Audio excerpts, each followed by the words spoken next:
வணக்கம். இன்றைய நாளுக்கான பரதி ஊடகத்தின் முக்கிய தலைப்புச் செய்திகளின் தொகுப்பு. இலங்கை போக்குவரத்து சபையின் டிப்போக்களூடாக தனியார் பேருந்துகளுக்கு எரிபொருள் வழங்கும் போது தினசரி இயங்கும் தனியார் பேருந்துகளின் எண்ணிக்கை 50% குறையும் என அந்த பேருந்து உரிமையாளர்கள் சங்கத்தின் தலைவர் கெமுனு விஜயரத்ன தெரிவித்துள்ளார். நாட்டில் சுமார் 13,000 தனியார் பேருந்துகள் உள்ளதாகவும் இந்த நடைமுறையினால் 6,500 பேருந்துகளை மாத்திரமே இயக்க முடியும் என அவர் மேலும் சுட்டிக்காட்டியுள்ளார். அத்துடன் தற்போதுள்ள பேருந்துகளின் எண்ணிக்கைக்கேற்ப டிப்போக்களின் எண்ணிக்கை போதுமானதாக இல்லை எனவும் இதற்காக முறையான வேலை திட்டம் ஒன்று அவசியம் எனவும் அவர் வலியுறுத்தினார். இதுகுறித்து அவர் மேலும் கூறுகையில், இது ஒரு பாரதூரமான பிரச்சனையாக மாறும். எங்களிடமுள்ள பேருந்துகளுக்கு எரிபொருள் பெறுவதற்கு தற்போதுள்ள டிப்போக்களின் எண்ணிக்கை போதாது.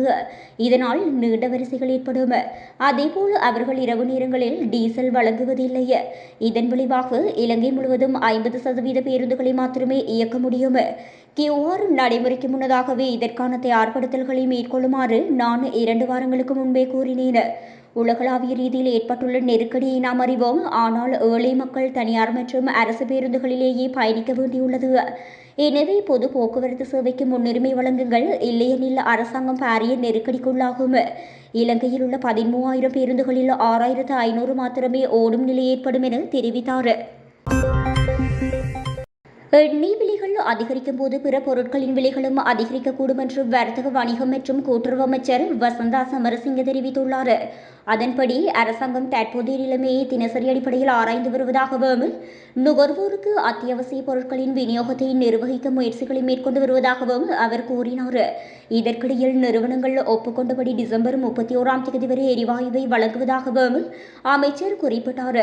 சந்தையில் தற்போது எரிவாயு பற்றாக்குறை இல்லை என்றும் இந்த வழியில் தொடர நடவடிக்கை எடுக்கப்படும் என்றும் அமைச்சர் கூறினார்.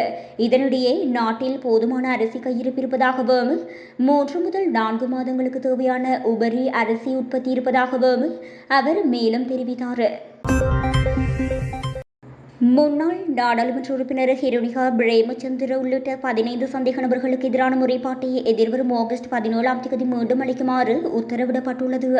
கொழும்பு நீதவான் நீதிமன்றம் இந்த உத்தரவை பிறப்பித்துள்ளதாக தெரிவிக்கப்படுகின்றது. 2022 ஆண்டு கொழும்பு சுதந்திர சதுக்கத்திற்கு அருகில் சட்டவிரோதமான முறையில் வீதி நாடகம் ஒன்றை அரங்கேற்றியதன் மூலம் பொதுமக்களுக்கு இடையூறு விளைவித்ததாக சந்தேக நபர்களுக்கு எதிராக குற்றம் சாட்டப்பட்டுள்ளது. இந்த முறைப்பாடு நேற்றைய தினம் கொழும்பு பிரதம நீதிவான் அசங்க எஸ் போதர்கம முன்னிலையில் விசாரணைக்கு எடுத்துக் கொள்ளப்பட்ட போது குறித்த சம்பவம் தொடர்பான விசாரணைகள் நிறைவடைந்துள்ளதாக கருவாத்தோட்டம் காவல்துறையினர் நீதிமன்றத்திற்கு அறியப்படுத்தினர்.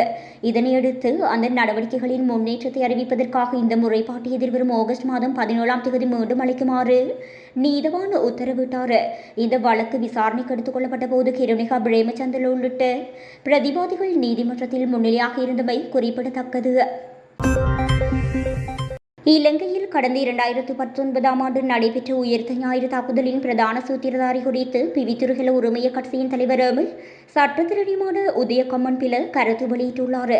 அதன்படி அரசாங்கம் வெளிப்படுத்தாத உயிர்த்த ஞாயிறு பயங்கரவாத தாக்குதலின் உண்மையான பிரதான சூத்திரதாரி யார் என்பது குறித்து மார்ச் 31 நாட்டுக்கு வெளிப்படுத்தப் போவதாக உதய கம்மன் பில தெரிவித்துள்ளார்.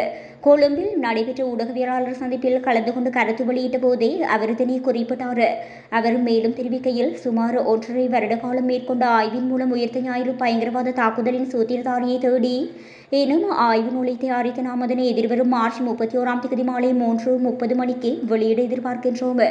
உயிர்த்த ஞாயிறு தாக்குதல் கடந்த 7 வருடங்களாக விற்பனை செய்யப்பட்டது. இதை வைத்து அரசாங்கங்கள் அமைக்கப்பட்டன, கலைக்கப்பட்டன.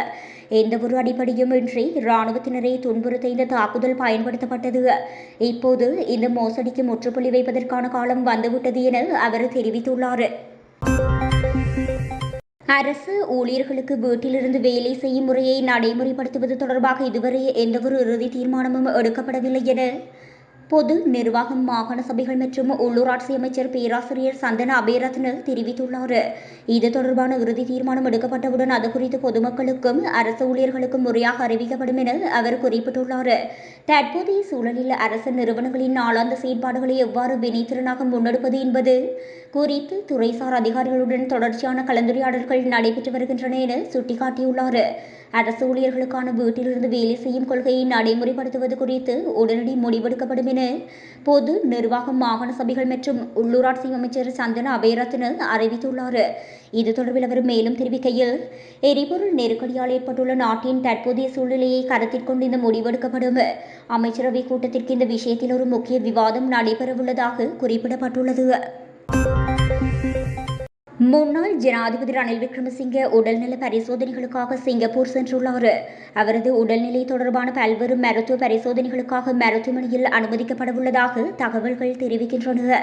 அவருக்கு எதிராக உள்ள வழக்குகள் நீதிமன்றத்தில் விசாரணையில் உள்ளதுடன் குற்றப்பத்திரிகை தாக்கல் செய்யப்படும் அபாயம் நிலவுகின்ற நிலையில் அவர் வெளிநாடு சென்றுள்ளார். இந்த மருத்துவ பரிசோதனைகளும் அதனுடன் தொடர்புடைய சிகிச்சைகளும் நிறைவடைந்த பின்னரும் அவர் ஓய்வெடுக்க மேலும் 2 முதல் 3 வாரங்கள் வரை மருத்துவமனையில் தங்கவுள்ளதாக முன்னாள் ஜனாதிபதிக்கு நெருக்கமான வட்டாரங்கள் தெரிவித்துள்ளன.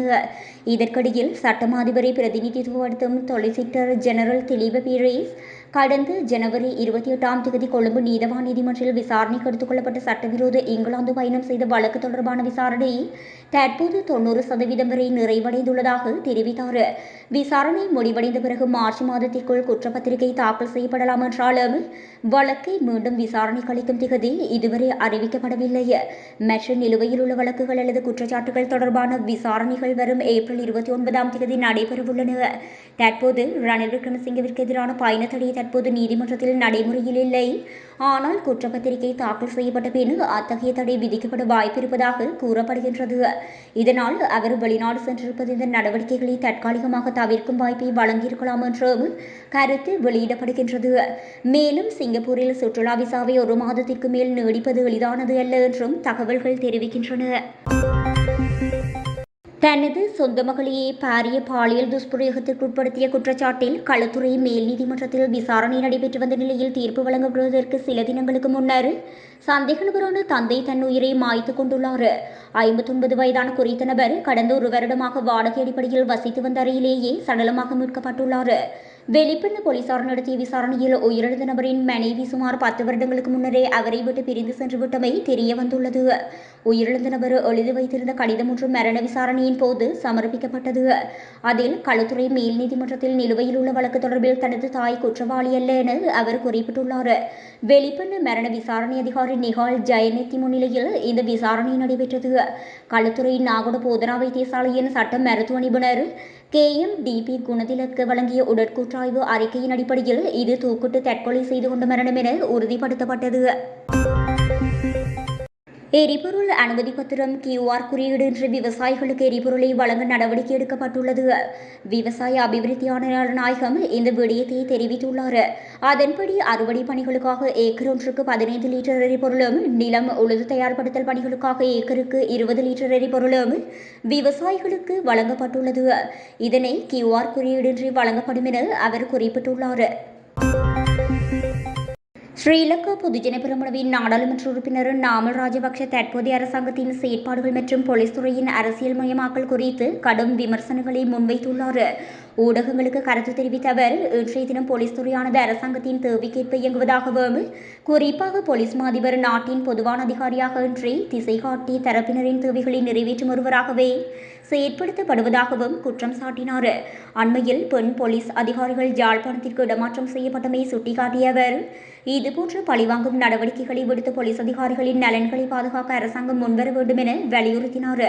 ஸ்ரீலங்கன் ஏர்லைன்ஸ் நிறுவனத்தின் முன்னாள் தலைவருக்கு அச்சுறுத்தல் விடுக்கப்பட்டு குறிப்பிட்ட அரசியல்வாதி ஒருவரின் பெயரை எழுதும்படி கட்டாயப்படுத்தப்பட்டதாக அவர் பகிரங்கமாக தெரிவித்தார்.